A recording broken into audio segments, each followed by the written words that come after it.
Saudara yang terkasih di dalam Tuhan, kembali kita bertemu pada pagi hari ini untuk mendengarkan firman Tuhan. Mari kita sama-sama berdoa. Terima kasih Tuhan atas hari yang baru bagi kami, Tuhan. Terima kasih atas berkat perlindungan Engkau bagi kami dan juga berkat Engkau dalam hidup kami. Terima kasih ya Tuhan. Hanya di dalam nama Engkau, dalam nama Tuhan Yesus, kami berdoa. Amin. Tema kita di pagi hari ini adalah Malaikat Tuhan sedang menjaga Anda. Bukankah Anda dapat merasakan kasih Bapa dalam kata-kata ini? Seperti induk ayam yang mengembangkan sayapnya ke atas anak-anaknya untuk melindungi mereka. Mari kita baca di dalam Mazmur pasal 91 ayat yang ke-10. Bahwa malapetaka tidak akan menimpa kamu dan tulah tidak akan mendekat kepada kemahmu. Di ayat yang ke-11, sebab malaikat-malaikatnya akan diperintahkannya kepadamu untuk menjaga engkau di segala jalanmu. Di dalam Mazmur 91 ayat yang 4 dikatakan bahwa Tuhan dengan kepaknya Ia akan menundungi engkau, di bawah sayapnya engkau akan berlindung. Karena itu, janganlah takut pada kecelakaan, atau serangan teroris, atau penyakit, atau tsunami. Karena Bapa Surgawi akan mengasihi dan menjaga Anda. Salah satu cara Ia melakukannya adalah melalui para malaikatnya. Tuhan telah menyatakan bahwa tidak ada kejahatan, wabah, atau kecelakaan yang akan menimpa Anda atau bahkan mendekati tempat tinggal Anda. Sebab malaikat-malaikatnya akan diperintahkannya kepadamu untuk menjaga engkau di segala jalanmu. Ini terdapat tadi di dalam Mazmur pasal 91 ayat yang ke-11. Saat Ia mengatakan tidak akan, berarti tidak ada satupun. Dan jika Ia memberitahukan malaikat-malaikatnya untuk menjaga engkau di segala jalanmu, itu berarti perlindungan ilahi yang terus-menerus untuk Anda.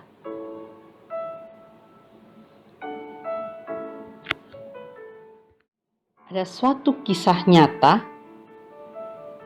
yaitu ada seorang Kristen, ia adalah seorang pilot, sedang menerbangkan pesawatnya saat menyadari bahwa bensin pesawat tersebut sudah hampir habis. Lalu ia menghubungi pihak pengawas lalu lintas udara dan meminta bantuan untuk mendarat. Ia menghubungi pihak pengawas lalu lintas udara dan meminta bantuan. Tetapi ia diberitahu bahwa ia tidak dapat mendarat karena ada kabut yang sangat tebal. Kemudian radio itu diam dan pesawat memasuki kabut. Ia terbang tanpa melihat.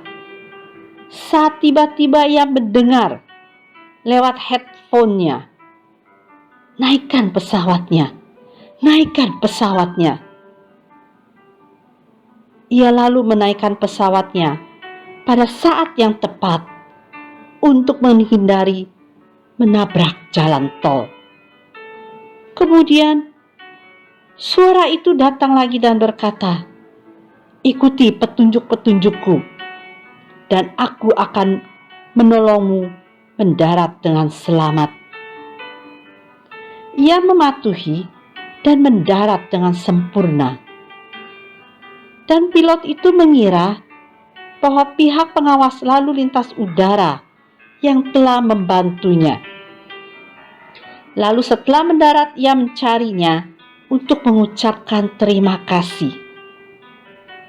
Tapi saat ia menemukannya, orang itu berkata, dengar, kami kehilangan kontak dengan Anda. saat saya memberitahukan Anda bahwa ada kabut tebal, tidak ada seorang pun dari kami yang dapat berbicara kepada Anda sesudah itu. Si pilot kemudian baru menyadari bahwa Tuhanlah yang telah mengutus malaikatnya untuk menuntunnya mendarat dengan selamat ke tempat yang aman. Saudara yang terkasih, Bapa Surgawi Anda selalu menjaga Anda dan sedang menjaga Anda. Itulah sebabnya malapetaka tidak akan menimpa Anda, asalkan kita selalu percaya dan bergantung hidup kita kepadanya. Dan tulah tidak akan mendekati tempat tinggal Anda. Ia memiliki pasukan malaikat untuk menjaga Anda di semua jalan Anda. Jangan menjadi takut, karena Bapa Surgawi Anda dan para malaikatnya sedang menjaga Anda di segala jalan Anda. Percayalah selalu kepadanya, berimanlah, dan serahkan hidup kita kepadanya. Maka Ia dan para malaikatnya akan menjaga Anda. Tuhan memberkati. Sister Vivi sharing tentang bagaimana kita memiliki malaikat dan Bapa kita di sorga senantiasa menjaga kita. Memang benar di 1 bulan ini kita punya tema adalah tetaplah berdoa. Kadangkala manusia itu baru sadar dan akan sadar jikalau manusia itu menghadapi masalah yang besar. Barulah manusia berpikir bahwa aku butuh seseorang, butuh Tuhan yang lebih besar dari saya menjaga saya. Contohnya COVID ini terjadi, manusia baru sadar kita ini siapa sih? Dan saya lihat satu negara baru menterinya mengizinkan orang Kristen boleh berdoa. Dan puluhan ribu orang berdoa di jalanan. Kenapa? Karena tidak ada solusi, tidak ada jalan lain lagi. Ya, kita hanya bisa berdoa dan minta Tuhan kirim malaikatnya menjaga kita, menjaga negara kita, menjaga orang yang kita cintai supaya tidak akan kena COVID-19. Terpujilah nama Tuhan. Mari kita sama-sama berdoa dan tetap berdoa dan ulet berdoa dan rajin berdoa di bulan ini ya. Kita komitmen untuk berdoa, disiplin untuk berdoa supaya malaikat Tuhan bisa membantu kita menghadapi setiap problem dan masalah dalam kehidupan kita. Ya, terima kasih Tuhan Yesus atas firman Engkau. Biarlah kami semuanya anak-anak Engkau bisa ambil keputusan untuk mengatakan, iya Tuhan, kita mau tetap berdoa. Dan Tuhan, bantulah kami. Kirimlah malaikat Engkau Tuhan, menjaga keluarga kami, usaha kami, kesehatan Tuhan, dan juga orang yang kami cintai, dan juga bangsa negara. Apa yang dapat memisahkanku dari kasih